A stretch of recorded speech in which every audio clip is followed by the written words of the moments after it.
Bonjour, je suis Adèle. Ici, vous découvrirez des voyages qui ont bouleversé la vie et chamboulé les convictions d'hommes et de femmes de tous âges et de tous horizons. Chaque semaine, je reçois un invité qui me raconte en quoi un pays a transformé sa vision du monde ou l'a poussé à quitter un mode de vie qui ne lui correspondait plus. Alors laissez-vous porter par le premier podcast qui raconte une histoire autour d'un voyage. Bienvenue chez les Frenchies autour du monde, le podcast des voyages qui ont du sens.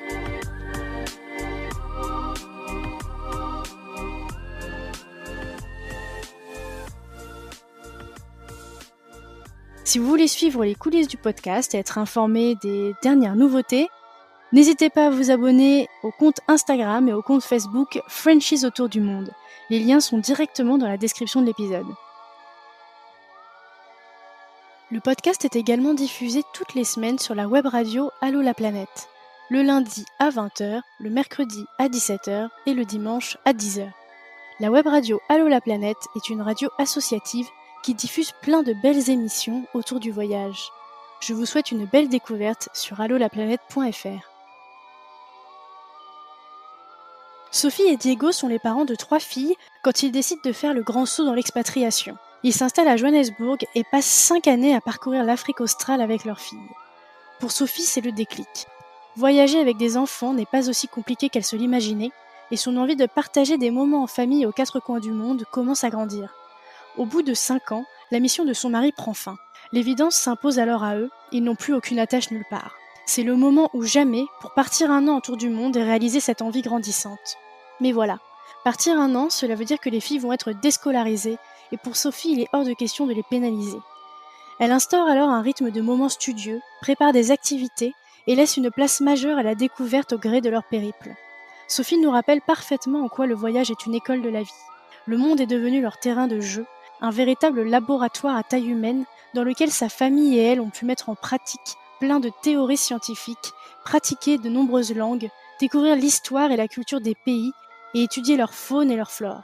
Sophie vous le racontera mieux que moi, mais ce tour du monde c'était aussi un besoin de liberté, un ras-le-bol de cette vie aux agendas remplis et une profonde envie de maîtriser ce temps qui file encore plus vite quand on est parent. Je laisse maintenant Sophie vous conter son tour du monde, loin de la routine et recentrée sur l'essentiel. Salut Sophie! Salut Adèle! Bienvenue dans le podcast. Mais merci. Je vais commencer par te demander de te présenter rapidement pour les personnes qui nous écoutent, donc ton prénom, ton âge et ton parcours pro aussi rapidement et puis me présenter ta famille. Donc je m'appelle Sophie, j'ai 40 ans, je suis belge. À la base, je suis juriste et il y a quelques années, on a eu l'occasion de partir vivre en Afrique du Sud. Donc j'ai quitté mon job et j'ai suivi mon mari, Diego, en Afrique du Sud avec nos 3 enfants. Donc j'ai 3 filles, enfin on a 3 filles, Aliénor qui maintenant a 13 ans, Colombine qui a 11 ans et Aprilia qui vient d'avoir 7 ans. Et elle est née en fait un mois avant notre expatriation, enfin avant notre départ en Afrique du Sud. Donc voilà, donc ça c'est un peu notre petite famille, petite famille voyageuse qui a vécu déjà en Afrique et puis qui a fait pas mal de voyages en dehors. Ouais, une petite équipe de filles quoi. Une petite équipe de filles, ouais, exactement. Ça me plaît bien. Ouais, c'est sympa. Ouais. Alors, j'aimerais bien, parler un petit peu de ton background voyage. D'accord. Quand est-ce que tu as découvert les voyages? Est-ce que c'est plutôt, dans ton enfance avec ta famille ou plutôt sur le tard? Alors pas spécialement dans mon enfance, en fait, mes parents sont pas des grands voyageurs, à la base. Je dis à la base parce que ça a changé entre-temps. Donc quand on était petit, moi petite, j'allais chaque été en France, en Provence, à la limite en Italie, mais pas vraiment des grands voyages. Donc c'est pas des voyageurs. Par contre, j'ai rencontré mon mari, Diego, qui, lui vient d'une famille de grands voyageurs. Donc c'est une famille Ah! d'expatriés depuis 3 générations et lui a grandi, en Afrique et puis en Espagne Ah et ouais! toute sa famille a vraiment, voilà, vécu un peu partout et aussi voyagé un peu partout. Lui, son enfance, c'était justement pas du tout partir, en Europe, c'était, partir, enfin partout en Amérique du Sud, en Afrique. Il a fait des trucs extraordinaires et quand je l'ai rencontré, assez vite, je me suis pris au jeu et on a voyagé, à 2 d'abord. Et j'ai adoré tout de suite et puis on a eu des enfants, on a continué un peu avec eux et puis surtout ce qui a vraiment, changé la donne, c'est notre départ en Afrique du Sud. On s'est retrouvés à Johannesburg, basés toute l'année, avec toute l'Afrique australe à découvrir et on a vraiment, voilà, on a Ah adoré et génial. c'est là que La passion des voyages est vraiment agrandie de plus en plus, quoi. Tu m'as parlé quand même d'une expatriation donc assez importante, avec Oui, ta famille, donc avant ce tour du monde, donc en Afrique du Sud. Donc ouais. peut-être que tu peux nous raconter un petit peu le contexte de cette expérience? Beh, donc on est partis là-bas, on avait déjà 2 filles et je venais d'accoucher de la troisième, donc elle avait 1 mois et on est arrivé à Johannesburg, en Afrique du Sud. On savait pas pour combien de temps on restait. Une expatriation, c'est souvent un peu, du moyen terme. On sait qu'on reste 1 an, 2, 3 parfois, mais on s'était vraiment mis, d'accord sur le fait qu'il fallait en profiter un max.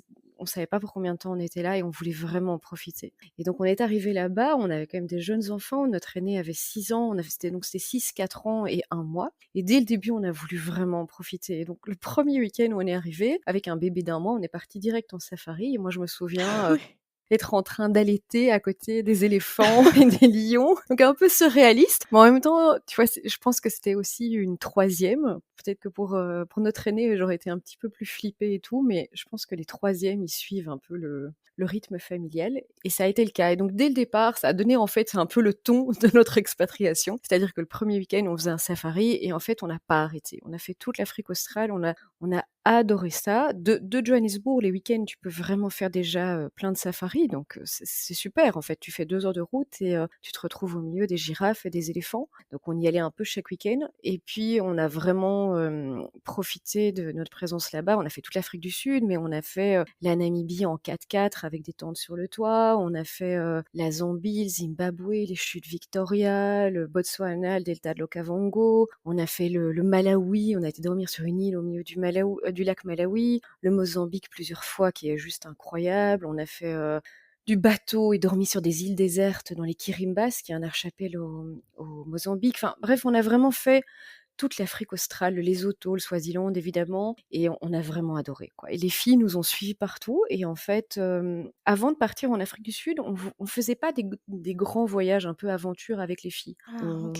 On partait en vacances, en Europe, je dirais. On faisait des voyages à 2, un peu plus aventure, on faisait la Patagonie, des choses comme ça, mais on laissait souvent les enfants à mes parents, qui sont toujours très partants pour prendre nos enfants. Ah Nous, ça nous bah oui, arrangeait tu m'étonnes. bien, voilà, on avait des jeunes enfants, on se disait que ça allait être compliqué de voyager avec eux dans des conditions un peu aventure. Et arrivé, en Afrique du Sud, en fait, on n'avait plus la famille juste à côté et comme on avait vraiment envie d'en profiter et de tout voir, on les a embarqués un peu dans notre aventure et on a réalisé que c'était génial de faire ça avec des enfants, même avec des jeunes enfants et que c'était beaucoup plus simple que ce qu'on pensait. Et voilà, et puis finalement, on n'a plus jamais arrêté et on les a embarqués un peu partout. Et Aprilia, donc, qui est née 1 mois avant d'arriver en Afrique du Sud, là, elle vient de fêter ses 7 ans et quand on voit la liste de ce qu'elle a déjà fait du haut de ses 7 ans, c'est assez impressionnant, on va dire. Donc voilà, ils ont vu beaucoup de choses, mais ils trouvent ça, complètement normal, Mmh. ça leur paraît Bah tout à oui, fait c'est normal et ça. et ils se rendront compte certainement de la chance, qu'elles ont plus tard peut-être, mais là voilà, ça leur paraît tout à fait une vie normale. Dur de réaliser, ouais. Voilà. Mais donc l'Afrique du Sud, clairement, pour moi, ça a été le premier saut dans le vide parce qu'on a quitté notre routine, belge, européenne. Et oui. On est complètement sorti de notre zone de confort. C'est quelque chose, en fait, de partir avec toute sa famille, de Et toi, tu t'étais jamais expatriée? non, jamais, jamais, mais c'est vrai qu'en rencontrant Diego, je savais que ça risquait d'arriver et ça me tentait bien, donc Oui. ça me tentait bien d'essayer, mais enfin, c'est quand même un sacré saut dans le vide. Mais oui, Tu tu te dis: «Mais m'étonnes, ouais. où est-ce que je les embarque?» Et en fait, ça a été vraiment une révélation et vraiment des Le 5 années déclic. voilà, le déclic. 5 années incroyables et d'ailleurs, ça a été le déclic pour moi-même, professionnellement. Donc je te disais qu'avant Ah! ça, j'étais, juriste Oui. et arrivée en Afrique du Sud, donc j'avais un bébé d'1 mois, je suivais mon mari, c'est pas évident d'avoir des visas de travail et c'était de toute façon pas dans mon idée de retravailler tout de suite, j'arrivais avec 3 jeunes enfants et petit à petit, j'ai commencé à écrire des articles de voyage pour d'autres sites, notamment Little Voyageur, qui est un super chouette site qui cherchait des mamans expatriées dans différents pays, différents continents, pour un peu voir comment elles vivaient ça et comment elles voyageaient avec des enfants dans ces pays-là. Et c'est vrai que c'est pas une évidence de voyager en Afrique avec des jeunes enfants, il y a beaucoup de gens à qui ça fait peur. Et donc j'ai commencé à écrire des articles comme ça. Et les gens voyaient qu'on voyageait énormément, donc on me demandait souvent mes adresses, et puis c'est devenu presque j'avais, si tu veux, des listes de mails que j'envoyais, je forwardais parce que j'avais tout le temps des amis, d'amis, d'amis, Ah d'amis ouais. qui m'appelaient, qui m'envoyaient des emails. Est-ce que tu connais des bons endroits pour aller avec les enfants, pour faire un safari, des hôtels sympas à Cape Town? Et je finissais par forwarder ces mails un peu avec toutes mes listes de bonnes adresses à tout le monde. Et je me suis dit, mais en fait, autant créer mon blog où j'allais mettre toutes ces adresses, toutes ces expériences. Et c'est comme ça que j'ai créé mon blog Poésie by Sophie après avoir commencé par écrire pour d'autres. Et ça a été aussi une révélation parce que finalement j'adore écrire, j'adore la photo et depuis ça a super bien marché en fait. Ouais, tu pu combiner tout ça, quoi. Ouais. Donc voilà, ça a été aussi pour ça, ces années en Afrique du Sud ont été aussi une révélation et m'ont donné, si tu veux, une nouvelle ouverture professionnelle je me suis complètement réorientée en fait par rapport à avant notre expatriation. Avant de t'installer en Afrique, tu avais aussi, ces a priori et ces appréhensions? Alors oui, après ça s'est fait assez vite en réalité. Donc au début, on lui a offert un job à Puerto Rico, ça n'avait rien à voir. Donc on a commencé à regarder. Donc quand on te propose comme ça une expatriation, bah, tu commences à taper sur Google, hein, vivre à Puerto Rico, vivre à Johannesburg. Mmh. Oui, Tu c'est tombes ça. sur plein de trucs, alors donc Puerto Rico, ça a été vite abandonné et puis il m'a dit: «Écoute, ce sera pas Puerto Rico, ce sera Johannesburg» et Johannesburg, ça a quand même pas la meilleure réputation du monde. C'est vraiment une ville, où on Ouais, sait que le c'est taux de vrai. criminalité est assez élevé, tout ça, donc tout le monde te dit: «Ah non, tu devrais aller vivre à Cape Town, Johannesburg, c'est l'horreur», donc j'ai commencé à taper sur Google. Effectivement, ça fait assez peur ce qu'on trouve et puis j'ai eu la chance de trouver sur Facebook des groupes, de femmes expatriées un peu partout. J'ai demandé s'il y en avait qui étaient en Afrique du Sud et j'ai eu plusieurs contacts avec qui j'ai skypé et elles m'ont toutes dit la même chose en disant: «Mais fonce, ce sera les plus belles années de ta vie». La réputation de Johannesburg, est mauvaise effectivement, mais en fait, la ville a complètement changé. Il y a tellement de choses positives. Il y a un vrai renouveau dans cette ville. Les Sud-Africains sont adorables. Oui, il y a des problèmes d'insécurité, mais c'est souvent en dehors des quartiers où tu es susceptible d'aller, disons, ou de vivre. Elles m'ont vraiment convaincue, assez vite. Après 2 coups de téléphone, je savais qu'on allait tenter l'aventure. Après oui, des appréhensions, c'est certain, hein, surtout que j'arrivais avec, comme je te disais, un bébé d'1 mois. Beh, oui, c'est Donc tu te vrai. dis: «Est-ce que je Mmh. vais trouver des pédiatres, les vaccins? Où est-ce que je vais faire ça?» Et en fait, c'est un pays super facile pour être expatrié, tout se met hyper bien en place, très vite tu rencontres d'autres personnes, il y a une communauté quand même d'expatriés qui est très soudée. Donc voilà, en fait, c'était hyper facile, comme expatriation. Oh, génial alors. Donc vous passez 5 années Oui. en Afrique du Sud avec les enfants et alors mais d'où surgit cette idée, cette envie de partir autour du monde? Cette idée un peu folle, on va dire. Alors je pense qu'il y a des gens, qui ont cette idée en tête depuis très, très longtemps, où c'est vraiment un rêve C'est vrai, d'enfance, c'est tu ça. vois?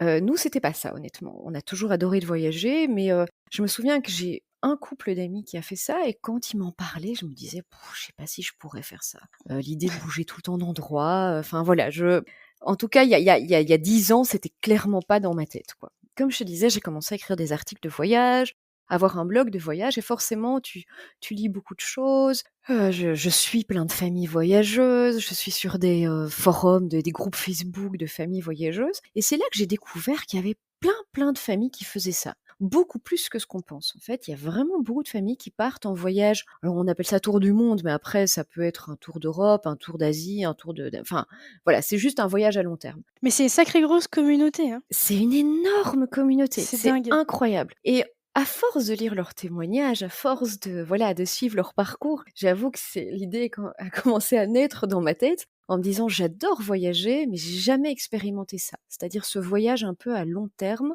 où, tu pas de deadline, où tu improvises, où tu te laisses porter. Je connais pas ça et en fait, je rêverais de connaître ça et le deuxième déclic que j'ai eu, c'est que je voyais toutes ces familles qui avaient ce rêve depuis longtemps et pour qui c'est pas toujours facile à réaliser. Il faut mettre des choses en place. Il y en a qui vendaient tout, qui vendaient leur maison, qui quittaient leur job. Et nous, on était en Afrique du Sud et on était à 4 ans et demi d'expatriation et on venait d'apprendre que le job allait se terminer à la fin de l'année scolaire, donc à l'été.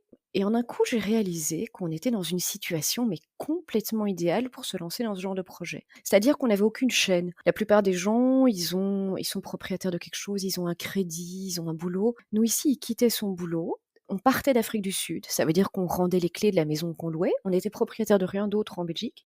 On était propriétaires avant de partir, on avait vendu entre-temps. On allait vendre les voitures, on allait quitter l'école, toutes nos affaires allaient se retrouver en caisse. Donc on s'est dit: «Mais en fait, c'est idéal. On est dans une situation où, on n'a aucune chaîne, on est complètement libre et en fait, par rapport à plein de familles, ça devient une évidence. En fait, si on veut le faire, c'est maintenant. Nos enfants ont le bon âge, on est dans une situation parfaite pour le faire et un jour, je me souviens encore, donc ça devait être, je pense, plus ou moins à Noël, on va au resto juste avec mon mari, un soir et je lui dis: «Écoute, j'ai une idée».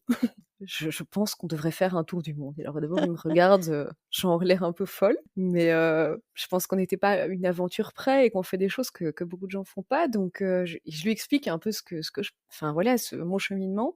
Il m'a dit: «Mais tu as raison, mais c'est génial, évidemment, on va faire un tour du monde». Donc bref, un peu un coup de folie. Donc c'était pas une idée qui remonte à tellement longtemps, c'était plus un coup de folie, plus ou moins en janvier, pour imaginer partir, l'été d'après, donc 6 mois après. Et donc on a commencé vraiment à creuser la question, à se renseigner de plus en plus. Je me suis inscrite sur des groupes justement de familles qui font des tours du monde. Il y a une foule d'informations disponibles. On est à une ère où c'est tellement facile en fait, hein. Il y a plein de sites internet, des sites comme Tour du Mondiste où tu trouves mais toutes les infos, des Ouais. comparatifs de tout. Et donc on a commencé à creuser cette idée un peu folle. Et notre idée, c'était de se dire, bah, on termine notre expatriation en Afrique du Sud et puis on fait 1 an autour du monde et puis on revient s'installer en Belgique. C'était notre schéma idéal, tout se mettait bien en place, quoi. C'était vraiment parfait. C'était évidemment parfait, mais ça s'est pas du tout passé comme, comme on Ah! l'imaginait malheureusement. Parce que voilà, c'est la vie qui est comme ça et donc on continue dans le cheminement si tu veux, on prépare enfin vraiment, on prépare, on fait des comparatifs de billets d'avion, tout ça et le jour où on allait vraiment réserver nos billets d'avion de tour du monde, on devait être en avril, quelque chose comme ça. On apprend que malheureusement mon beau-père qui avait déjà, un cancer, enfin son état se dégrade de Ah plus en ouais. plus Mmh. et que les médecins sont super pessimistes. Et là, on se dit: «Mais c'est pas possible, en fait, on peut pas faire ça. On peut pas partir cette année en tour du monde et être dans le fin fond de l'Australie et stresser chaque fois que le téléphone sonne ou bien ne pas être là alors que ce sont de ces derniers moments». Enfin, c'est juste inenvisageable. Et donc voilà, à ce moment-là, on se dit: «Bah, on annule, on le fait pas, on met ce projet de côté. Malheureusement, ce sera pas cette année». Et donc on a tout annulé alors qu'on l'avait déjà annoncé aux enfants, qu'on l'avait annoncé un peu à tout le monde, qu'on avait déjà super bien avancé. Je te dis, on avait des devis, on était en train de payer notre billet d'avion. Donc on Et avait déjà oui. vraiment, voilà, ça avait vraiment déjà été loin dans l'organisation. Et donc on annule et on décide qu'à la fin de nos 5 ans en Afrique du Sud, à la place de partir faire un tour du monde, on rentre s'installer en Belgique. Et honnêtement, on a vraiment fait la bonne chose. C'était l'année où il fallait être en Belgique et malheureusement, mon beau-père est décédé quelques mois plus tard. Donc c'était ça qu'il fallait faire. On était au bon endroit, au bon moment et je pense qu'on n'aurait pas profité de nos tours du monde. Et donc on s'est réinstallé en Belgique, on a loué une maison, on a racheté des voitures, on a inscrit les enfants Ouais. dans des écoles. Et là, ça devient plus compliqué, hein, de de tout. Voilà, on a repris, si tu veux, des chaînes, une vie un peu, Et comme beh, tout le ouais. monde. Donc on n'était plus du tout dans la situation idéale, de l'année Bah, d'avant pour ouais. faire un tour du monde. Mais en janvier, de nouveau, on a recommencé à y penser. On s'est dit: «Mais attends, on a quand même ce truc en tête et Ça vous est-ce qu'on travaillez, va pas quoi. le regretter toute notre vie d'avoir eu cette idée?» Les filles ont quand même encore le bon âge pour le faire. Oui, c'est un peu plus compliqué. Oui, on n'est plus dans la situation idéale, mais c'est faisable, quoi. Il y a plein de familles qui le font, c'est faisable. Et donc voilà, sans en parler, trop vite aux enfants ou aux autres, on a commencé à retravailler sur le projet et finalement au mois de mars donc de l'année d'après, mars en fait, 2019, on s'est dit: «Ben, en fait, on va le faire. En fait, on se relance. Tant pis, c'est moins facile, mais on trouvera des solutions pour tout» et on a Génial. booké des billets d'avion et on est parti 1 an plus tard, en fait. Quelles sont les réactions des filles quand vous leur annoncez que, bah, qu'elles Beh, vont donc plus nous, aller il à y a eu 2 l'école, que vous allez annonces. voyager? Ah beh, oui, c'est vrai! Voilà, donc on leur a annoncé 2 fois. Donc la première fois, ça c'était enfin, elles étaient encore petites en réalité, tu vois? Quand on leur a annoncé la première C'est fois, vrai. Mmh. c'était l'année d'avant, donc je sais plus te dire les âges, mais elles devaient avoir, 10 ans, 8 ans, et 4 ans, quoi, tu vois? Dans un truc comme ça. Mmh. Ouais. Donc assez petite. Alors les 2 la petite dernière, je dirais qu'elle a pas vraiment réagi, Oui, enfin, c'est non. trop Mmh. petit, en fait, pour avoir Mmh. Oui. une vraie réaction. Les 2 grandes, elles étaient mais super emballées. elles avaient du mal à comprendre le concept au début, elles savaient pas que c'était faisable, elles connaissaient pas de famille qui l'avait fait. Enfin voilà, c'est vrai que ça sort un peu de nulle part. Pour des enfants, elles ont jamais entendu ça et ça paraît complètement fou. Donc elles trouvaient ça extraordinaire. La grande, elle était plus dans l'envie de tout découvrir. C'est un peu une aventurière, Aliénor. Elle adore voyager, elle adore Ah. découvrir, elle adore la nature, les grands espaces. C'est vraiment une aventurière. Elle vit les trucs à fond. Et donc elle, tout de suite, elle me disait: est-ce qu'on va aller là? Est-ce qu'on va faire ça? Est-ce qu'on va aller voir des kangourous en Australie? Donc elle était tout de suite elle se projetait très fort. Et la seconde, Colombine, sa première réaction, elle a dit: mais on va pas aller à l'école pendant 1 an? Donc je dis: mais non, mais moi je vous donnerai cours et tout. Et ça, elle a trouvé ça le truc le plus dingue du monde, quoi. Ah, C'est pas une génial. grande fan d'école, et donc elle s'est vraiment dit: mais ça c'est vraiment génial, quoi. Donc ça, c'était la première fois qu'on leur a annoncé. Comme je te disais, on a dû annuler ce tour du monde. Donc voilà, on avait fait une première annonce, on a annulé. Elles étaient déçues à ce moment-là, mais voilà, elles ont compris, et puis elles se sont bien intégrées en Belgique. Et elles ont un peu oublié ça, si tu veux. On n'a plus reparlé et Ouais. tout. Et au mois de mars, quand on a finalement décidé de se relancer dans le tour du monde, on leur a annoncé et on a fait un espèce de petit jeu de piste dans la maison. Ah, génial. Ouais, c'était assez sympa avec des petites épreuves et chaque fois elles gagnaient une petite carte où il y avait une lettre. Et en fait, à la fin, elles avaient toutes les lettres pour former Tour du monde. Et donc il fallait un peu qu'elles trouvent et on leur a donné des indices et tout ça. Et puis quand elles ont réalisé, j'ai vu leur Génial. tête, leurs yeux, elles étaient surexcitées. Vraiment, elles étaient vraiment très très emballées. Je pense qu'il y a des familles où les enfants ont du mal à se mettre directement dans le projet parce qu'ils sont très ancrés dans avec leurs amis, dans leur vie. Si tu veux, nous, comme on avait déjà une vie d'expatriés, comme on avait déménagé l'année d'avant, comme elles n'étaient pas encore ancrées 100% en Belgique. Et donc, elles étaient tout de suite emballées par le projet. Donc voilà, c'était vraiment la fête quand on leur a annoncé. Comment est-ce que vous avez, préparé, hein, dans les grandes lignes, ce tour du monde? Ce qui est génial, c'est de pouvoir s'inspirer de plein de familles qui sont déjà parties. Comme je Oui, te c'est disais, il y a vrai. vraiment une Mmh. grosse communauté, il y a des groupes Facebook où il y a vraiment beaucoup d'entraide et donc tu les parcours pendant quelques soirées et tu glanes déjà plein d'infos en fait, plus des sites internet super bien faits du style Tour du Mondiste où tu as des comparatifs de tout, des billets d'avion, ils t'expliquent vraiment tout. Donc franchement, tu trouves déjà énormément d'informations. Donc tu commences par un peu ingurgiter toute cette information et puis tu passes un peu à l'action et je dirais que la première chose à faire, c'est de choisir un peu son mode de transport. Il y en a qui achètent un véhicule aménagé, un camping-car, un 4x4 avec des Mmh. tentes. Et nous, on savait que c'était pas ça qu'on voulait parce qu'on voulait vraiment changer plusieurs fois de continent. Donc, on savait qu'on se dirigeait vers plutôt un billet d'avion tour du monde. Donc, c'est vraiment des billets d'avion qui sont faits pour ça. Généralement, D'accord. tu passes par une alliance de compagnies aériennes, mais il y a 2-3 agences qui s'occupent de les réserver. Travel Nation, Zip World, c'est un peu des agences vraiment connues pour ça. Et tu dis les pays que tu voudrais faire, à partir de quelle D'accord. ville, et il y a des conditions en fait. Un billet d'avion tour du monde, c'est sur 12 mois, donc tu peux voyager pendant 12 mois. Tu pars d'un point et tu dois revenir à ce point-là. Et tu dois aller toujours un peu dans le même sens. Donc si tu fais un continent et puis tu passes à un autre, tu peux pas revenir en arrière sur le premier Ah oui. continent. OK, Donc ouais. ça, c'est un peu les contraintes. Mais pour le reste, c'est franchement très flexible. Tu dis les pays que tu voudrais faire et eux te conseillent un peu sur l'ordre et tout ça. Et généralement, tu as des dates qui sont fixées, mais qui sont flexibles aussi. Donc les pays sont pas flexibles. Une fois que tu les as décidés, tu dois passer par ces villes-là. Mais par contre, les dates sont flexibles, c'est-à-dire que tu peux finalement dire: «Ah bah, je suis bien en Australie, je voudrais rester 4 semaines de plus». S'ils trouvent des places dans l'avion 4 semaines plus tard, ben, ils te changent ton billet d'avion et tu peux partir 4 semaines plus tard. Donc c'est assez, c'est vraiment pas mal, ça te permet de faire pas mal de destinations. Et généralement, tu prends les grandes étapes. Par exemple, si tu veux faire pas mal de pays d'Asie, bah, tu fais un point d'arrivée, un point de départ d'Asie. Et pour le reste, tu prends des petits low cost toi-même au fur et à mesure, comme ça tu gardes une certaine flexibilité en fait dans ton Mmh. voyage. Ouais. Et c'est intéressant, même au niveau budget, c'est vraiment intéressant par rapport à des billets d'avion que tu Mmh. peux réserver toi-même, ça n'a rien à Classique, voir, ouais. quoi. Mmh. Ouais, ouais, D'accord. vraiment. Parce qu'en plus, c'est tout des one way, donc des allées simples, Et donc oui, souvent ça les prix montent très fort et donc non, c'est ça. franchement, Mmh. c'est bien fait, quoi. Et puis, il faut le choix des pays, ça c'est le le truc qui prend Beh, le c'est plus de ça. temps. Vous avez fait comment alors? tu commences à avoir une liste énorme de pays. Tu dis: «Oh, je veux aller là. Oh, mais alors là, on va faire ce pays-là, on va faire ce pays-là» et ta liste s'allonge et c'est une catastrophe parce qu'en fait, tu vas devoir après écrémer tout ça. Parce que ce qui ressort de tous les témoignages et je le confirme aussi vraiment, c'est qu'il faut surtout pas trop charger le programme. Il faut prendre le temps Ah, de profiter des endroits et tout. Donc au final, on a enlevé des pays. On savait qu'on voulait faire vraiment principalement, Australie, enfin Océanie et Amérique du Sud.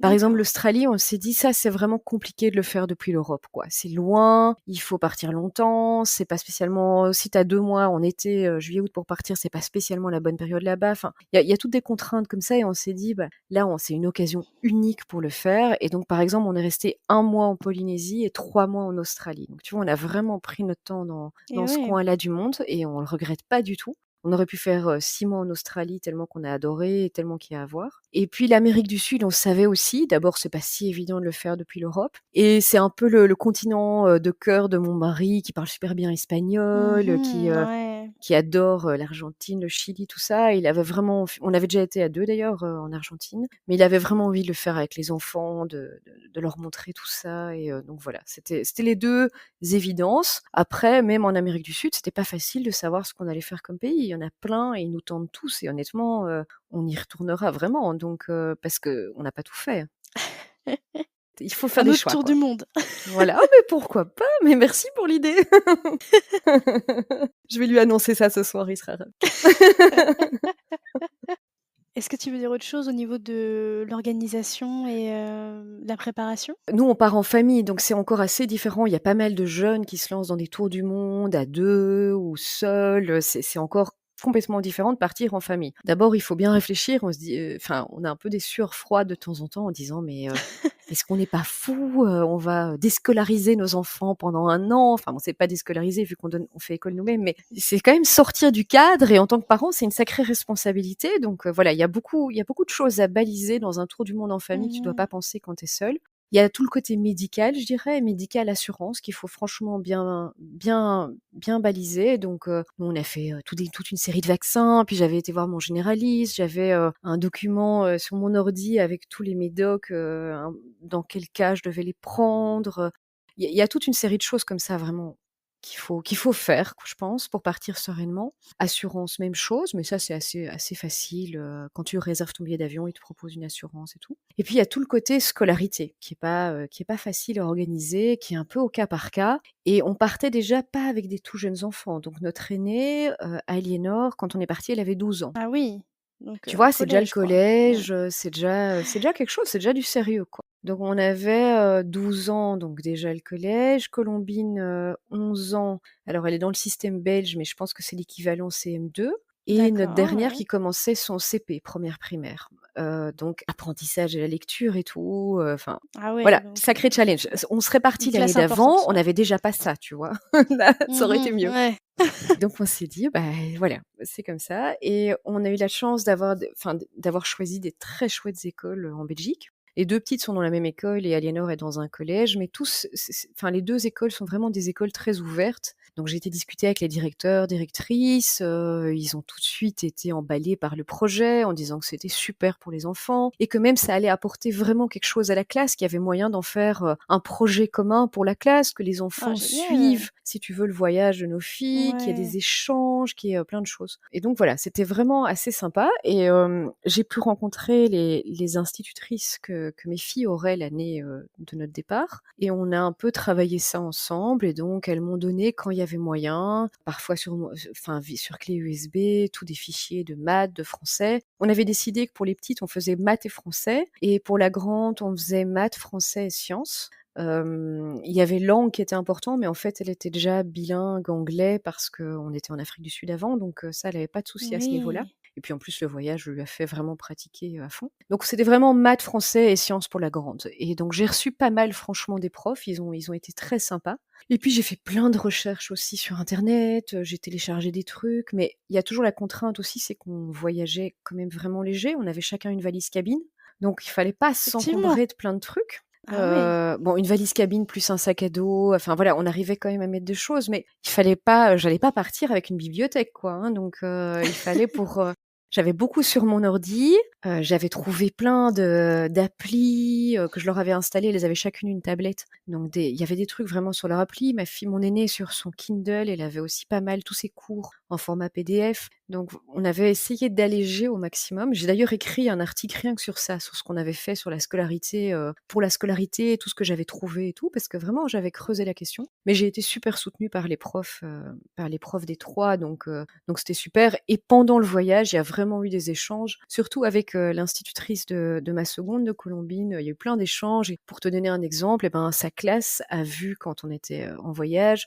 les fuseaux horaires, la rose des vents, hémisphère sud, hémisphère nord. Ils ont vraiment suivi Colombine sur le planisphère et puis chaque fois travaillé sur ça, quoi. Ah ouais, super. Donc c'est vraiment très très sympa. Et alors on envoyait chaque fois aussi des mails avec des photos, des petites vidéos. Il y a eu 2-3 petits Skype ou appels WhatsApp avec la classe. Donc franchement, c'était très sympa. Et finalement, l'école, ça s'est très bien passé avec ce qu'on avait. Je vais pas dire que c'est tout le temps facile, honnêtement. On n'est pas fait pour être prof en tant que parent. C'est pas facile. On n'a pas le recul. Mais franchement, ça s'est bien passé et on travaillait 1h30 par jour, plus ou moins, avec les filles. Chaque fois, tous les matins, en fait, on commençait par ça, avant de sortir, avant de faire autre chose. Ah, ok. Et voilà, ça se passait. Elle savait que c'était comme ça et ça se passait pas mal. Mon mari faisait plutôt les maths, moi je faisais plutôt le français. Ah oui, j'allais te demander justement si tu faisais tout toute seule pour les Non, je faisais 3 pas tout ou toute si t'avais un seule. peu Clairement, d'aide je quand faisais même. plus parce que lui, en fait, continuait à bosser pendant notre tour du monde. Ah bah ouais. Voilà, donc si tu veux, en fait, nos matinées, pendant 2-3 heures, elles étaient généralement studieuses. On travaillait avec les enfants, parfois elle travaillait toute seule. Moi, je m'occupais aussi de la préparation de l'organisation du voyage parce qu'il fallait réserver au petit à petit, si tu veux, pas mal de choses. Et lui Ouais. travaillait aussi, était en contact avec ses collègues, téléphonait. Donc voilà, nos matinées étaient souvent un petit peu studieuses et c'était le rythme qu'on avait trouvé. Mais ça se passait bien et franchement les filles, voilà, ça a été, le meilleur conseil que je pourrais donner, aux familles qui se lancent là-dedans, c'est d'abord de vraiment essayer de faire ça en collaboration avec les instituts si elles tombent sur des institutrices, Ouais, c'est comme ça aussi, moi, hein. motivées, parce que c'est pas toujours le cas, et ouvertes. Et vraiment le meilleur conseil, c'est de commencer tout de suite, de prendre de l'avance. Donc nous, on est partis le 6 juillet et on a commencé directement le programme, si tu veux, de l'année suivante, finalement, en juillet, alors que tout le monde est en vacances. Et grâce à ça, on a pris 2 mois d'avance et en fait, on a toujours gardé cette avance. Et ça nous a permis d'être complètement relax, de pas trop se mettre Ce la que j'allais pression. dire, ouais, du coup, tu es moins Voilà, tu stressée. moins stressé et il y a eu des moments où on travaillait pas pendant une semaine parce que et on travaillait même les week-ends, en fait, donc tous les jours, sauf les moments où ça allait vraiment pas, ça se mettait pas, on partait une semaine en bateau ou bien, tu sais, on était vraiment au Pérou, aller visiter les sites incas et tout. Bon, là, il y a pas le temps, quoi, il y a pas moyen de caser ça, mais grâce au fait qu'on avait commencé très tôt, en fait, on était bon, quoi, on n'avait pas de pression et pour moi, c'est vraiment la chose que je suis hyper contente d'avoir fait. Et elles sont toutes les 3 revenues. Bon, on n'a eu pas eu de chance, on a été confinés, assez vite, donc elles ont pas retrouvé Mais l'école très oui, longtemps. Mais honnêtement, elles avaient pas pris de retard, donc elles étaient plutôt même en avance pour certaines matières. Donc c'était mais très du bien. coup, contrairement à d'autres parents, tu étais, carrément préparée pour l'instruction, en famille durant Ah le mais confinement? j'étais méga au point. Je dis pas que c'était mon rêve de continuer 3 mois de plus, mais effectivement, il y avait pas de problème. Nous, le confinement, en fait, notre tour du monde a été une bonne préparation. Donc être à 5 tout le Bah temps, on ouais. savait ce que Mais oui, c'était. en plus, ça, c'est Le vrai. homeschooling, on savait très bien. Donc le côté complètement incertitude, pas de vision, à long terme et tout, bah, c'était un peu notre vie pendant 8 mois parce qu'on savait pas où on serait le mois d'après. Enfin, voilà, il y a des choses qui s'improvisent et donc lâcher prise totale, on connaissait très bien. Donc c'était parfait. Nous, on l'a très bien vécu le confinement.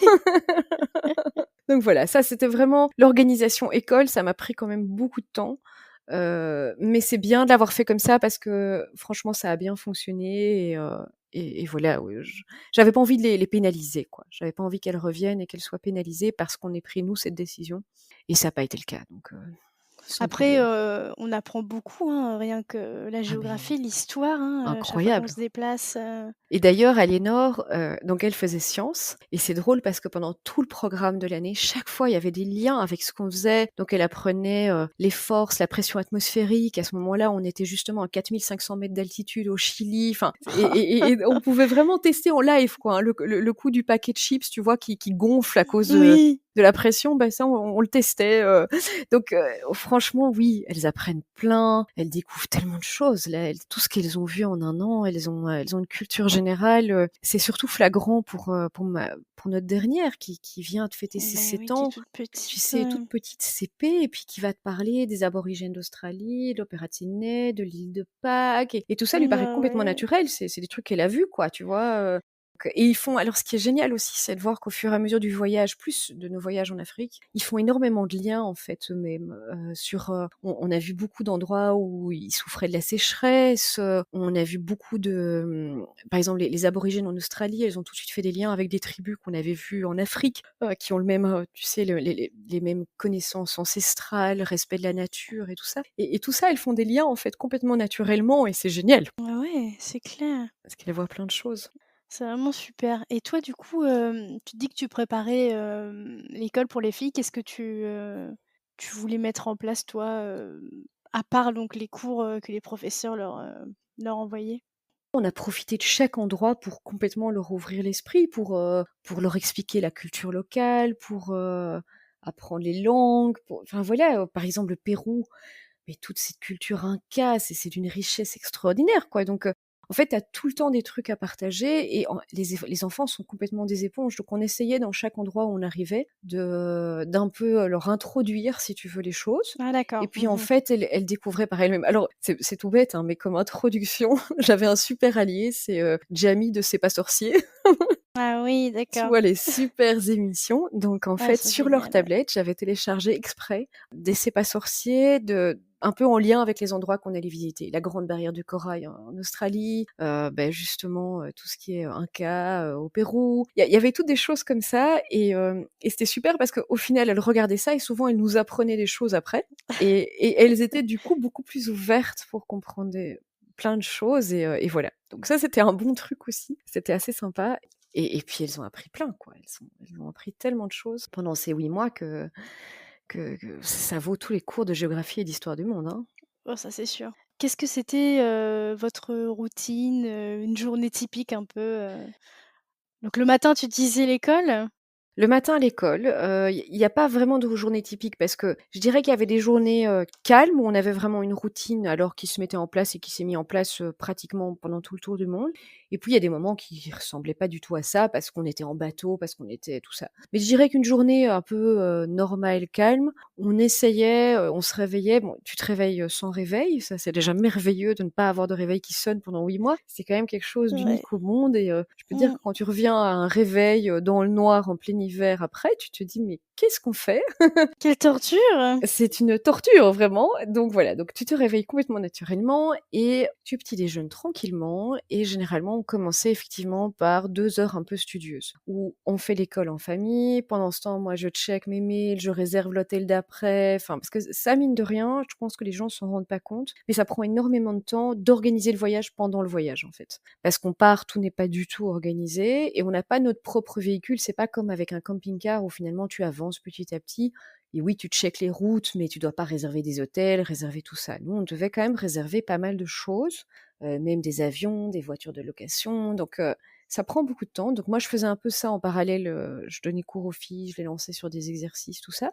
Diego, lui, il donnait aussi un peu ce qui était maths. Et en même temps, lui, il travaillait, en tout cas tous les jours, une petite heure pour son boulot. Donc, il avait fait vraiment une version allégée du boulot, mais il pouvait pas ne pas être présent du tout. Et donc, il devait quand même un peu bosser. Donc ça, c'était un peu nos matinées et puis on partait à l'aventure en fait, hein. Donc souvent, on emportait un pique-nique, ça dépendait très fort en fait, dans des villes, on partait se balader. Mais ce qui est marrant, c'est qu'on voyage pas du tout, on n'a pas du tout voyagé comme on voyage d'habitude en fait. Donc quand on faisait un city trip avant, imagine tu arrives à Londres et ben tu as un petit guide avec toi si c'est la première fois, tu checkes ce qu'il faut faire, tu te dis: «Je vais emmener les enfants là, je vais faire ça, j'ai repéré ça et tout». Ouais. Là, mais c'était pas du tout le cas parce que quand tu passes d'endroit en endroit, t'as pas le temps de faire ce travail un peu préalable.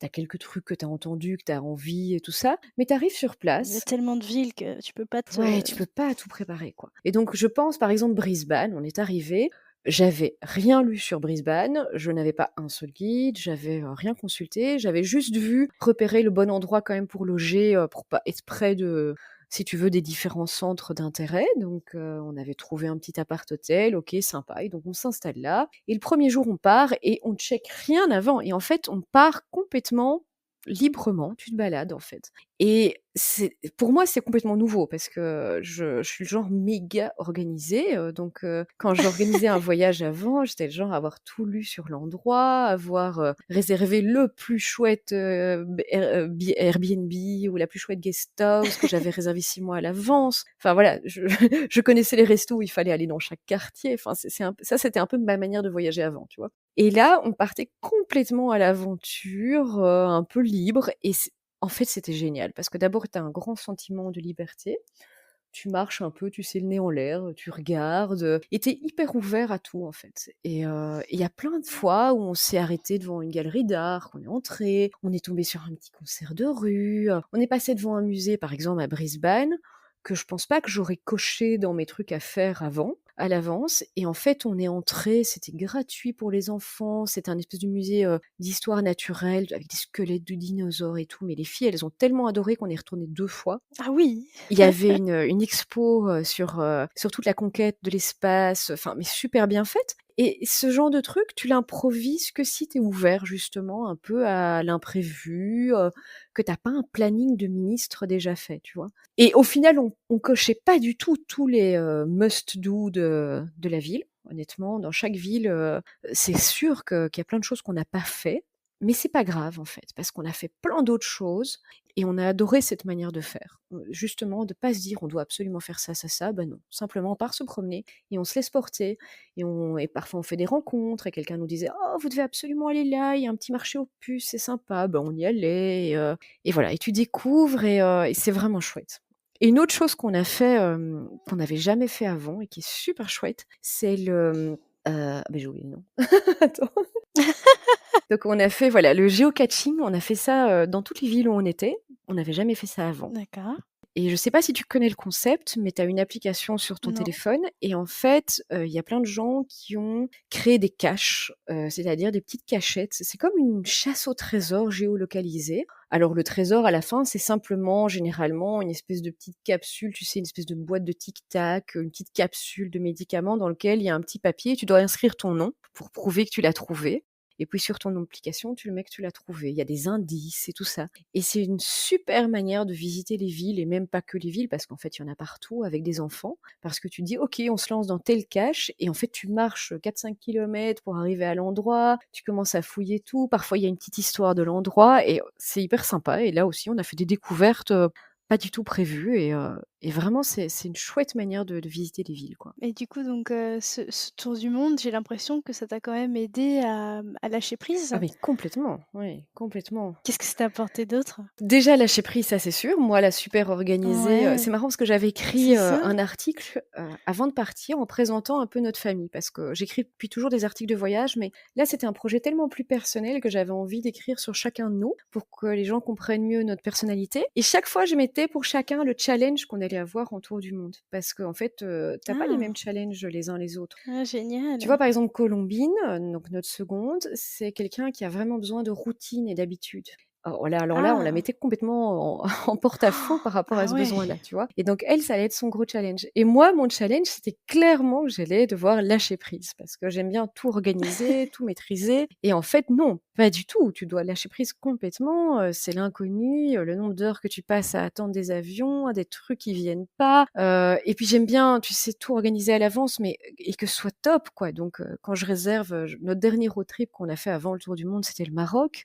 Je suis du genre à réserver vraiment le super petit hôtel à tel endroit, à avoir lu toutes les critiques sur TripAdvisor. Limite, je connais l'endroit avant d'y être, quoi, tu vois? C'est balisé. Tu peux le Voilà, reconnaître, quoi. exactement. Bah, quand tu fais un tour du monde et que tu dois réserver, des logements pour 8 mois, honnêtement, tu pas du tout le temps de faire ça. Donc, tes critères numéro 1 sont la localisation et puis est-ce qu'il y a du bon wifi et est-ce qu'il y a une machine à laver? Parce que le laver le linge, ça c'est un c'est un critère clé en tour du monde.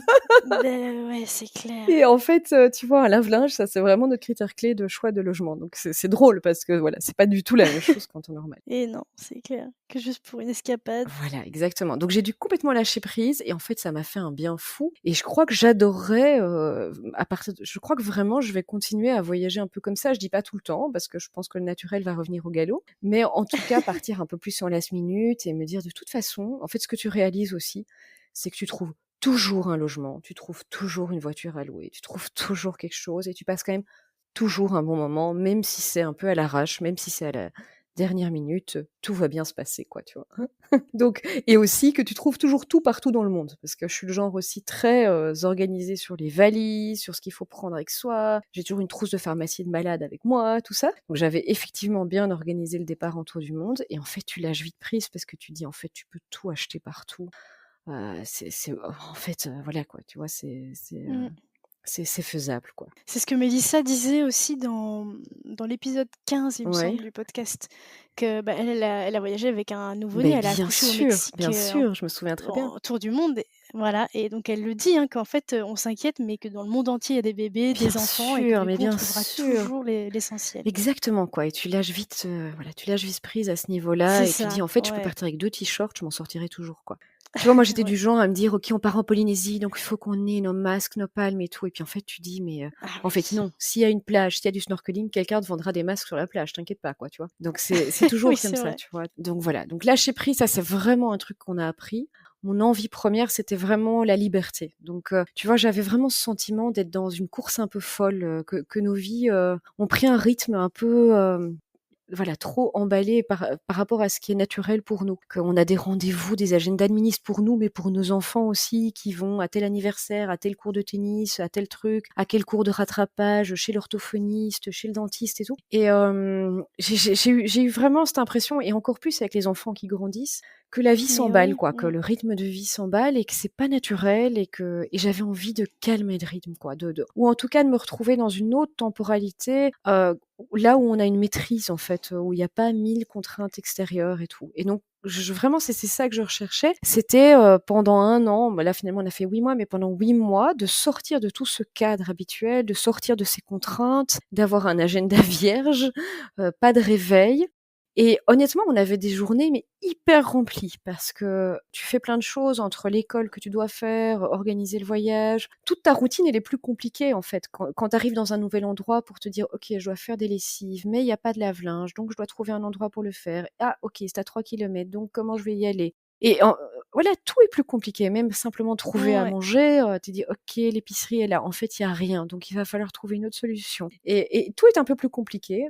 Donc tes journées sont hyper remplies, mais tu te couches, le soir fatigué d'une autre fatigue que ce que tu as, dans ta routine, tu vois? C'est Ouais. toi qui es maître de ton temps, et c'était ça que je recherchais, et je l'ai mais complètement trouvé, complètement ressenti pendant ce tour du monde. Vraiment, et ça m'a fait un bien fou, et j'essaye de le maintenir un tout petit peu depuis que je suis rentrée, mais c'est pas si évident. Le confinement a été, Ben très bien non. pour moi. C'est clair que c'est un truc important, et je pense qu'on va continuer à faire plus attention à ça, en tout cas.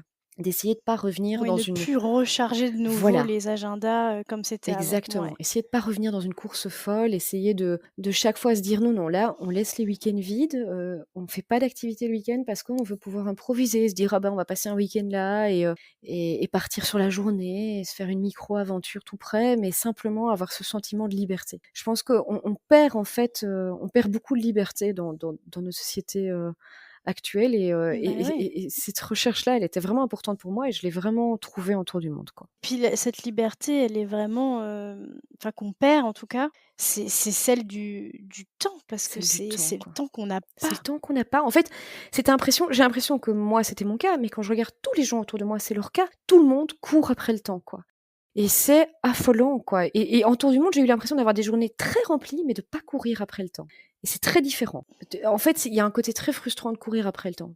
Tu jamais bon, en fait. Mmh Tu tout mh. le temps en porte-à-faux. Tu jamais eu le temps de faire ce que tu voulais. Tu as fait passer tous les trucs pas importants avant. Et là, en tour du monde, en fait, oui, il y a plein de choses qui venaient dans ta journée, mais en fait, on était à 5 et on profitait à 5 et on passait du temps ensemble. Et finalement, ce truc-là, qui est le plus important, prenait une grande partie de notre journée, quoi. Et ça, c'était dingue. Et quand tu parles du temps qu'on n'a pas, nous, ce qu'on recherchait aussi, c'était un peu voler du temps sur l'enfance de nos enfants. Si tu veux, ils grandissent tellement vite. C'est Et ça. là, notre aînée, elle est clairement dans l'adolescence, et au plus ils arrivent dans l'adolescence, au plus ça s'accélère encore, et le temps passe tellement vite, et tu te dis: «Mais en fait, voilà, dans un claquement de doigts, ils seront plus là, quoi. Enfin, il nous reste quoi avec eux?» tu vois? Et ce tour du monde, c'était ça aussi, tu vois? Se dire: «Mais en fait, on va s'offrir ça, quoi. C'est le luxe inouï, c'est qu'on va s'offrir 8 mois avec nos filles, plein temps. Alors on va sans doute se taper dessus à certains moments, on en était conscients, mais on était vraiment conscients que c'était, un cadeau énorme qu'on se faisait et qu'on leur faisait aussi. Pour l'équilibre, familial, ça j'imagine que ça les filles aussi peut-être, Ouais, les filles, elles ça les a rapprochées ça toutes les les a vachement 3. rapprochées. Après, on avait déjà eu l'habitude de beaucoup voyager ensemble et tout, mais en fait, tu réalises très vite, quand tu fais un voyage comme ça à long terme, que tu dois absolument instaurer un vrai respect, des uns et des autres, une communication respectueuse, parce que tu es tout le temps ensemble, quoi. Alors forcément, il y a des disputes, il y a des moments plus tendus, mais les filles, elles se sont vite rendues compte qu'elles étaient leurs copines pour 8 mois, les meilleures copines l'une de l'autre, et qu'elles avaient beaucoup de chance. Bon, elles s'entendent hyper bien en général, mais qu'elles avaient beaucoup de chance de vivre ça ensemble, d'avoir, quelqu'un avec qui partager, d'avoir quelqu'un avec qui jouer. Et franchement, il y a eu un vrai respect depuis le début. Elles ont toujours été très respectueuses, mais j'ai senti un niveau au-dessus. Pour te donner un exemple, Colombine, je t'ai dit qu'elle adorait ses routines, en fait. Elle a besoin de petites habitudes. Et c'est drôle parce que dans le voyage, elle a retrouvé d'autres habitudes. Donc, par exemple, elle a remis des choses en place. Chaque fois qu'on arrivait à un endroit, il fallait choisir les lits. Donc ça peut donner lieu à pas Mmh, mal de oui, disputes, tu peux imaginer, tu vois. c'est vrai. Et Colombine, elle a Bien l'habitude sûr. de dormir près d'une fenêtre. Et par exemple, quand il y avait des endroits où il y avait un lit près d'une fenêtre, bah, naturellement, les 2 autres lui laissaient ce lit-là. Alors que parfois, elles auraient bien Oh, voulu l'avoir. Mais elle savait que pour elle, c'était important, quoi, que c'était un critère pour se sentir bien dans cet ouais, endroit-là. au moins ça, quoi. Et ça a Mmh. été, voilà, un peu comme ça tout le temps. Colombine, elle fait beaucoup de bricolage, et ben, elle a fait, plein de bricolage pour sa petite sœur, enfin, voilà, c'était vraiment mignon et elles se sont hyper bien entendues. Les 2 plus jeunes se sont très, très fort rapprochées, parce qu'ils ont joué aux Barbie ensemble, donc c'est drôle. On a dû partir, comme je te disais, très léger, donc je leur ai dit: «Qu'est-ce que vous voulez prendre comme jouet?» Bah, la grande, c'était plutôt des livres, des choses comme ça. Enfin, elle avait son Ouais, Kindle, ouais. mais les 2 petites, elles ont pris, chacune une Barbie et elles ont joué, je pense, pendant 8 mois non-stop avec cette Barbie, quoi. C'était juste extraordinaire. En fait, elles se sont mis dans un espèce de mode imaginaire, elles ont recréé un monde et elles vivaient presque notre tour du monde à travers leur Barbie, parce que leur Barbie faisait tout ce qu'on faisait. Donc leur Mmh. Barbie allait à l'île de Pâques, louait un 4x4 en Australie, faisait de la Beh, plongée ouais. et elles construisaient des choses, elles fabriquaient des vêtements. Donc c'était vraiment, c'était super mignon. Donc elles se sont vraiment créé cet univers-là et je pense que, voilà, elles se sont très, très fort rapprochées. Elles avaient même, tu sais, des mots qu'elles inventaient. Enfin bref, elles s'étaient, voilà, très, très fort rapprochées. Donc pour ça c'était vraiment, vraiment super aussi. On est partis, je te dis, avec peu de choses. Donc, les filles, elles avaient un sac à dos. On avait une valise cabine chacun, avec vêtements et cours, les affaires d'école et tout. Et puis, elles avaient chacune un sac à dos dans laquelle elles avaient mis, genre une Barbie, leur Kindle si elles avaient un Kindle, un cahier de coloriage, enfin vraiment pas grand-chose. Et pendant 8 mois, on a quasi rien acheté du tout. Donc c'était vraiment, on s'était mis d'accord dès le début. On va pas acheter des souvenirs, on peut pas les transporter. Et puis voilà, c'est pas ce qu'on a envie, c'est pas ça. On n'est pas dans ce mode-là. On va voir plein de belles choses, mais on pourra pas les acheter. On devra tout graver dans notre tête, si tu veux. Et elles ont pu juste acheter un porte-clés dans chaque pays pour mettre sur leur sac à dos. Non, et D'accord. parfois un bracelet aussi. Voilà, porte-clés, petit bracelet, tu vois. Enfin, des trucs Oui, tout qui tout petit, petits, qui facile à remplissaient pas, tu vois. transporter. Ce qu'on a fait dans chaque pays, c'était, enfin partout, en fait, elles avaient un cahier de bord où elles écrivaient un peu chaque pays, chaque étape, tout ça. C'était en même temps un très bon exercice, un très bon exercice de français parce qu'elles écrivaient un brouillon, puis on corrigeait tout ça. Et elles faisaient des dessins. Et souvent, en fait, on récoltait dans les hôtels, tu sais, des petits flyers, des petites publicités, des petites cartes de Oui, oui, restaurants. oui. Et elles collaient ça. Donc en fait, il y avait un peu ce jeu-là de récolter.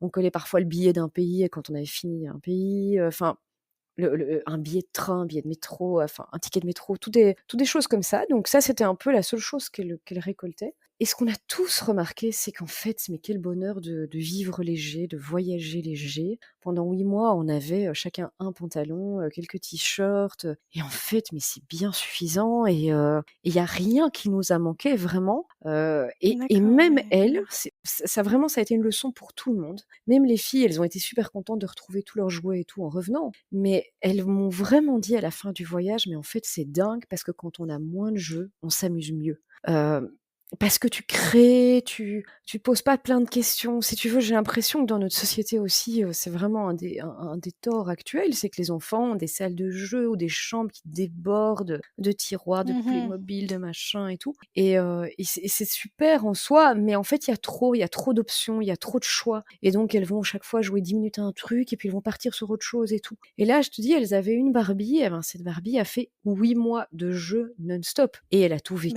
ouais. elle a tout traversé et c'était extraordinaire en fait quoi, tu vois, pour elles et vraiment elles ont réalisé ça. Même chose pour les vêtements et moi clairement aussi je l'ai réalisé parce que je suis plutôt du genre, voilà, qui aime le shopping, qui achète pas D'accord, mal de ouais. choses. Mmh. Donc moi j'ai rien acheté pendant 8 mois, j'ai vu qu'en fait, voilà, c'était largement suffisant et qu'il y avait pas de souci. On est parti quand même avec des choses qu'on aimait bien, donc je voulais partir, avec peu, mais avec des choses, que j'aime bien et plutôt de bonne qualité et tout ça et en fait ça nous a mais carrément suffi. On a dû en cours de route racheter 2-3 t-shirts parce qu'il y en a qui avaient rétréci ou enfin tu vois des trucs comme Et ça, mais c'est oui, tout. oui, oui, les petites mésaventures. Voilà, exactement. Mais ce qui est marrant, c'est quand on est retourné en Belgique, moi, j'étais certaine que j'allais faire, tu vois, une journée de shopping, de folie, tu vois, que j'allais me rattraper, que je rêvais de ça et tout. Ouais. Et donc effectivement, première semaine de notre retour, je pars, hyper excitée, génial, je vais me faire ma petite session de shopping que j'ai pas fait depuis 1 an et j'ai passé 3 heures à arpenter, les magasins et je n'ai rien réussi à acheter, en fait. Rien. Ah ouais. Parce qu'en fait, on avait vécu avec si peu pendant tous ces longs mois et j'avais récupéré, si tu veux, mon dressing, ma garde-robe habituelle et ça me paraissait mais complètement, démesuré tout ce que j'avais par rapport à ce que j'avais utilisé D'accord, pendant ouais. 8 mois et donc quand j'ai fait cette session de shopping, j'étais très contente de me balader dans des magasins, de revoir un peu ça, mais en fait, j'ai rien réussi à acheter en me disant: «Mais j'ai rien besoin, j'arriverai même pas à mettre tout ça en 3 ans, donc tout ce que j'ai en 3 ans», donc voilà, Là, tu clairement, voyais le côté nécessité voilà. et que tu voyais pas forcément Que avant. je voyais pas forcément avant et puis, Ouais, c'est ça. Mmh. voilà et peut-être que j'étais sortie de cet état d'esprit. Alors depuis, j'ai quand même refait un C'est peu de ça aussi. shopping, j'avoue, mais c'est sûr que je pense qu'on a quand même acquis un autre rapport à la consommation, et voilà. On sait qu'on veut rester quand même léger, autant que possible et même dans notre vie en général, quoi. Pas prendre trop de chaînes, pas se dire: «On s'endette pour acheter une maison beaucoup plus grande que ce qu'on pourrait», enfin, on veut plutôt rester léger, en fait. Pour garder cette liberté aussi, en fait, hein, C'est ça aussi. Mmh. Vous avez un peu une nouvelle dynamique finalement, dans votre famille et dans votre, façon de voyager, j'imagine? Est-ce que tu veux bien nous en dire alors plus? nouvelle dynamique, ce qui est un peu difficile à te dire, c'est qu'en fait, on n'a pas vraiment pu la mettre en place vu qu'entre-temps, on a été complètement Oui, confinés bon, du pendant coup, 4 mois. effectivement, oui. Voilà, donc en fait, ça a été un peu surréaliste comme retour. On a eu énormément de chance, c'est qu'on est revenu avant la crise du juste avant, mais 2 semaines avant, hein, alors que ça a Ah toujours là été là. prévu comme ça. On n'a rien écourté, on a Mmh. terminé notre aventure de tour du monde, mais complètement sereinement, sans même Et penser oui, à ce c'est ça, contrairement coronavirus. à d'autres, On est, mmh, complètement à d'autres parce que le nombre de familles parce que, mmh. évidemment, on est en contact avec plein de familles qui font le tour du monde et je les ai tous suivis, confinés dans des endroits pas possibles et puis finalement des vols de rapatriement et c'est pas grave, ils ont vécu des belles choses, mais il y a quand même un petit goût amer de finir comme C'est ça, ça. sur cette note-là, c'est quand même pas chouette, quoi. Tu pas été au bout de ton truc. C'est ça. On avait les Chaloumards qui sont venus aussi, dans le podcast. Ils sont venus de alors je ne sais plus le numéro de l'épisode, mais ils sont venus et en fait, bah, pareil, eux, ils se sont retrouvés bloqués Mais en je sais, Afrique j'étais tout le temps en et contact avec ils ont dû elle faire parce ce qu'elle ch savait pas et où bah, où être voilà, confinée, comme nous, on y a c'est vécu ça. 5 ans, Mmh. voilà, on a essayé un peu de la conseiller et ça s'est très bien passé finalement et tout, mais c'est clair qu'ils Mmh ont un peu mh. un goût de trop peu. Ils devaient faire la Namibie, ils devaient faire plein de C'est ça. choses. Donc Mais voilà, nous, ouais. on est Mmh. rentrés, mais complètement sereinement. On a été au bout de notre aventure. C'était prévu de rentrer à ce moment-là. En fait, on rentrait tout le monde me demande: «Mais pourquoi vous rentriez fin février, quoi?» C'est une drôle de date quand même. Effectivement, c'est une drôle de date, mais à la fin de l'année scolaire de Aliénor, notre aînée, il faut savoir qu'à cet âge-là, en Belgique, tu as une espèce de brevet qui s'appelle le CE1D que tout le monde doit passer et donc notre idée, c'était de rentrer fin février, c'était des vacances scolaires. Début mars, elle reprenait toutes les 3 à l'école et elle avait encore 4 mois, si tu veux, pour se remettre vraiment bien dans le bain. Si par hasard on avait eu des lacunes, elle aurait pu, tu vois, rattraper un peu la matière et passer dans le cadre de son école, le brevet en question. Donc ça, c'était un peu notre idée de départ et donc On avait prévu de rentrer donc fin février, on est rentrés complètement sereinement. Elles sont retournées 1 semaine à l'école et puis on a été confinés. Donc en fait, ça a été un peu surréaliste comme retour, Ouais. mais Mais nous, finalement, on s'est voilà, on en a bien profité. on a pris contact à ce Oui, moment-là, il me semble, à exactement. peu J'étais près, chez hein? mes parents, confinée chez mes parents au début, avant de récupérer Voilà, notre ouais. maison et finalement, on a hyper bien vécu ce confinement parce que justement, nous, on était dans ce mode déjà un peu de lâcher prise, un peu lent. Bah, voilà, on profite du moment présent, on est à 5, ça nous a pas plus embêtés que ça. Comme moi, j'avais un peu lâché prise sur l'organisation des voyages, je me suis dit: «Bah, on verra. Et oui, Si ça se déconfine cet été, on partira en last minute». Je pense qu'une année avant, ça m'aurait vraiment angoissée de pas savoir, où on partait l'été, enfin voilà, je suis le genre à préparer ça en janvier en tout cas. Et là, je me suis dit: «Bah, il y aura quelque chose, on trouvera bien». Et en fait, là, on revient du Cap Ferret où on a passé 10 jours, on a adoré, et on va en Grèce le mois prochain et on verra bien. ah Donc super. donc je suis sûre qu'on a retiré plein de choses, mais je dirais qu'on est comme tout le monde un peu encore dans une période surréaliste, donc on n'a pas encore vraiment, eu le temps de prendre beaucoup de recul par rapport à tout ça, quoi. Bah, non, ça c'est sûr. J'avais noté par rapport à ça que, vous aviez aussi un autre regard sur le voyage. Ouais. Est-ce que tu veux en parler un petit peu de ce qui a changé sur ton Beh, regard, clairement, sur, le depuis ce voyage? tour du monde, on s'est rendu compte de plusieurs choses. D'abord, donc comme je te dis, qu'on peut improviser, qu'on peut partir en last minute, que le côté liberté qu'on gagne dans à faire ça est énorme et qu'en fait, ça me plaît énormément. Donc je pense qu'on voyagera plus tout à fait de la même manière. Et l'autre chose aussi, c'est que, alors il y a beaucoup de gens qui pensent qu'un tour du monde, l'intérêt principal, c'est les destinations, c'est de se dire: «On va voir tel pays et tel pays et tel pays». Et en fait, ce que tu retires du tour du monde, c'est pas ça. Oui, c'est extraordinaire ce qu'on a vu, mais ce qu'on a pour moi, le plus important, c'est d'avoir passé du temps ensemble, c'est d'avoir pris le temps, c'est d'être Du temps de libre, qualité, du quoi. temps de qualité et tout. Et en fait, tu peux le faire tout près aussi. T'es pas obligé d'aller super loin, quoi.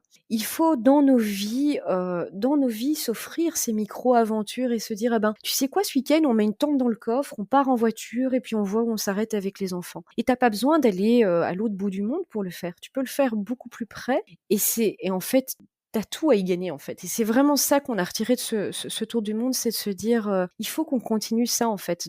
Il faut plus penser au voyage en termes de voyage, il faut penser en temps de qualité qu'on prend en dehors de nos vies, sortir de notre routine, retrouver la liberté en partant tout près, en partant très loin, mais ça n'a pas d'importance, en fait. Il faut simplement le faire, ce qui est pas toujours facile de s'extirper d'une routine. Il faut le faire et puis aussi il faut faire un peu en mode plus slow travel, donc arrêter de vouloir cocher toutes les cases et simplement se dire: «Ah bah, tu sais quoi? On va partir à tel endroit, mais non, on va pas faire tout le pays, on va aller juste dans cette région-là et on va y passer 3 semaines».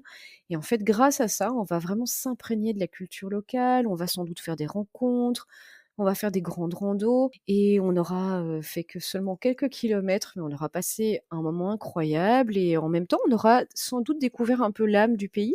C'est ce qu'on a eu au Brésil, par exemple, le dernier endroit où on a été, le dernier pays, on avait 3 semaines et au début, on avait prévu un long road trip, faire plein de trucs et tout et en fait, on s'est posé 3 semaines au même endroit.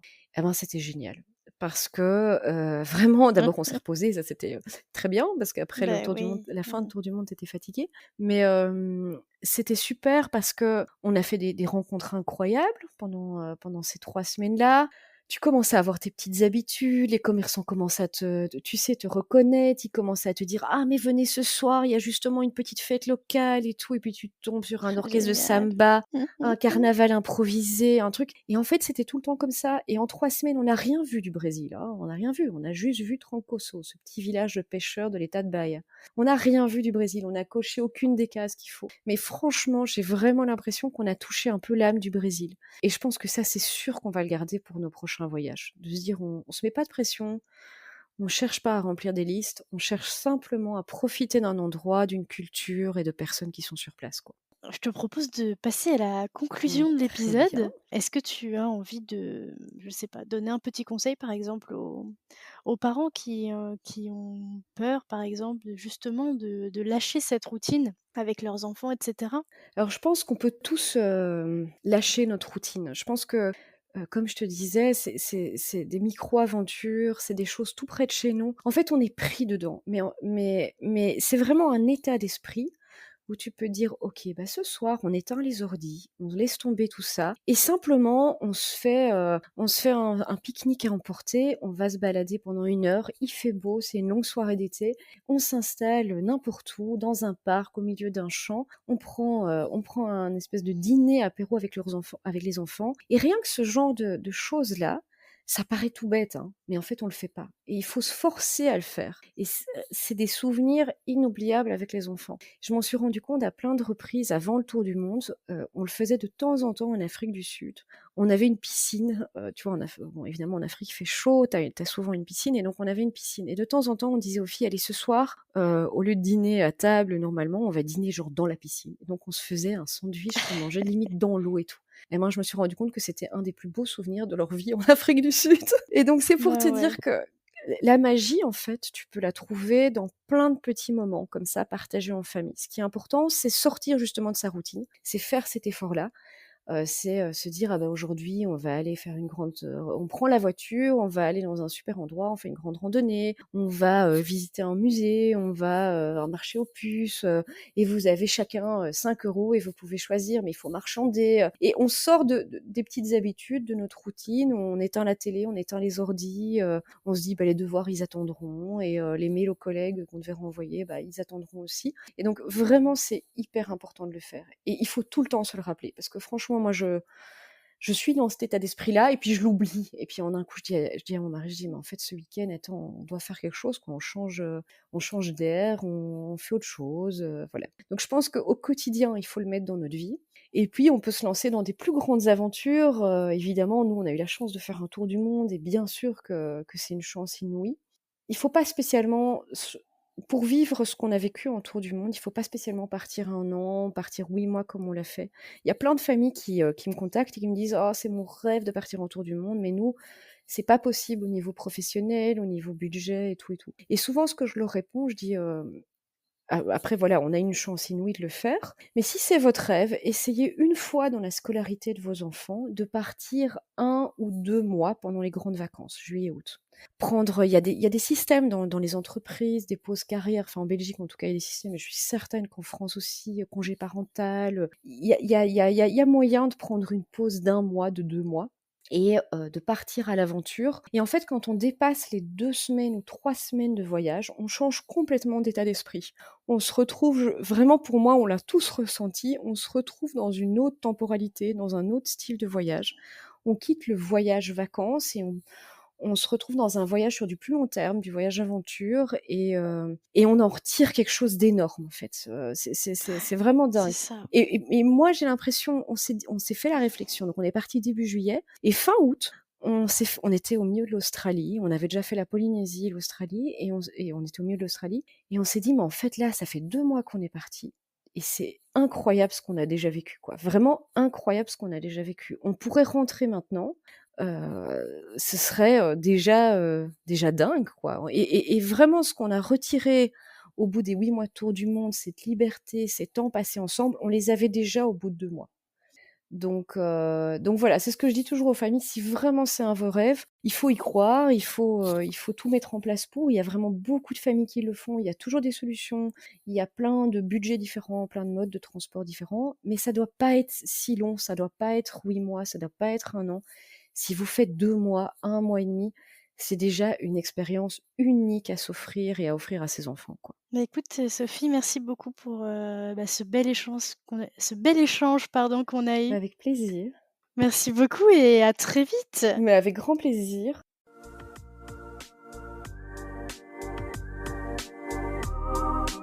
C'est la fin de cet épisode, mais j'ai encore besoin de vous. Si vous avez Apple Podcast, n'hésitez pas à laisser 5 étoiles et même à mettre un petit avis. Cela m'aide énormément à faire gagner en visibilité à ce podcast. Si l'épisode vous a plu, n'hésitez pas à le partager au plus grand nombre.